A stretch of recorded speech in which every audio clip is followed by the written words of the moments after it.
अस्सलाम वालेकुम दोस्तों। आज एक मेरा दोस्त सारे मैं चैलेंज मिले है कि मोटरसाइकिल तोड़नी है तो अमन नाल लेकिन उन्होंने को नहीं पता है अल्लाह की कसम मोटरसाइकिल तोड़ देनी होती मैं बदान मारते अमन आता पे उन्होंने पता को नहीं है वैसे। अस्सलाम वालेकुम ब्रदर एक चैलेंज है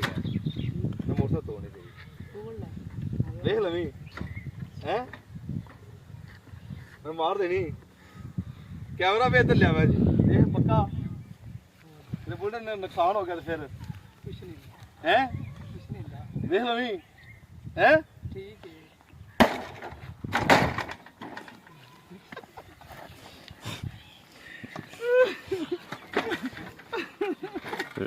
कैमरा मैन लिया के